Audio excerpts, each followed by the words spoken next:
Hey, it's Reverend Ellen Debenport. I want to tell you about major changes you'll be seeing very soon in Unity magazine. You may or may not be a regular reader, but you might be asked questions about it or see something on social media. So I want to take a few minutes to let you know what has happened and why. And it's all good news you can share with your people. Last fall, Unity World Headquarters was given the chance to acquire Spirituality and Health magazine. You're probably familiar with it. It's been around for 25 years. It has about the same number of subscribers as Unity magazine, with similar content.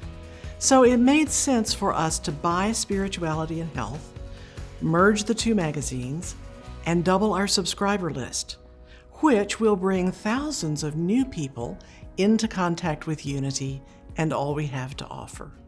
The deal closed January 1st, and we announced it a couple of weeks later. The news has been on the website ever since, so you can refer people to read it there. The first combined issue will be July-August, hitting mailboxes in early June. I think you're going to love it. I'm so happy with it.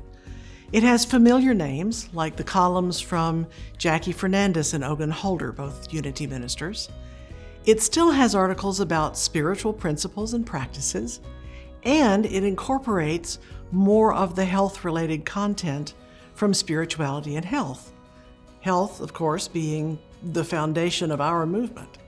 We're also bringing over some of their cool columnists, like Rabbi Rami Shapiro and Sarah Bowen, an animal chaplain.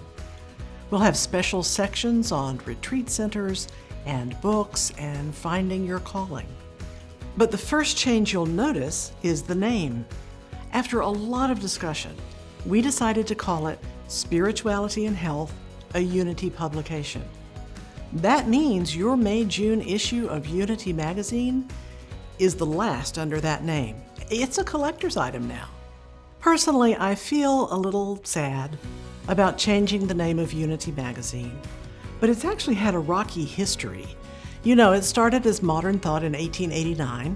It was the first thing the Fillmores did. It helped establish the movement. They renamed it Unity a couple of years later.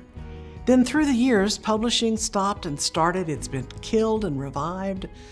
So we're thrilled to have the chance now to grow the magazine, and there's several good reasons to change the name.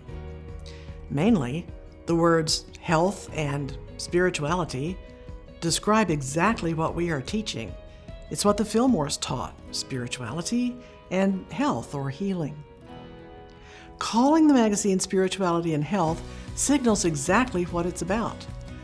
The name Unity Magazine doesn't mean anything to people outside Unity. They may think it's religious or it's by, for, and about Unity people, so they don't feel included. Then too, Spirituality and Health magazine is better known than Unity magazine. It's already familiar to the very people we think would love Unity if they knew about it. So we're blending the two together under the full name Spirituality and Health, a Unity publication. I know it can be tough when something old and familiar changes within Unity. Listen, I'm one of the old timers, but I came around on this change. I've met so many people who just don't know what we're talking about when we say Unity Magazine, or for that matter, Silent Unity, which was the topic of last month's Postcards video. So this is another way that UWH is trying to clarify who we are and what we offer in order to attract new people, which is how we grow.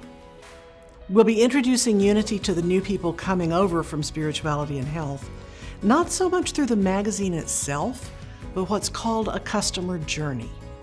Once we have a subscriber's name in our database, we can tell them about Daily Word or the booklets. We can guide them to the unity.org website or to Unity social media. You should also know there is a large digital component to this deal, along with the magazine. We've taken over the spiritualityhealth.com website, SNH social media, and its email newsletters.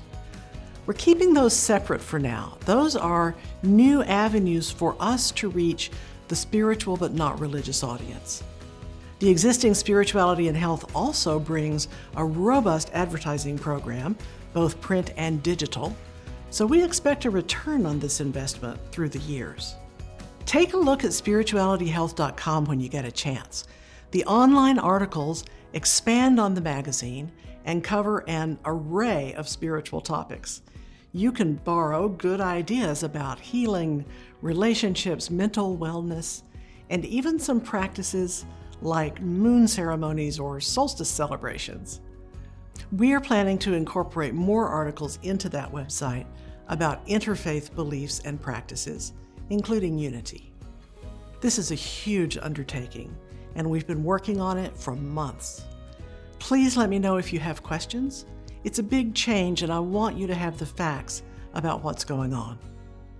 Meanwhile, watch your mailbox in a few weeks for the first edition of Spirituality and Health, a Unity publication. If you're a subscriber to either magazine, you'll be getting a personal letter sometime soon, but there's nothing you need to do. It will switch automatically. If you're not a subscriber, but now you're curious, you can subscribe online or call customer care if you're buying in batches. Churches can buy wholesale, of course, and ministers get a discount on personal orders.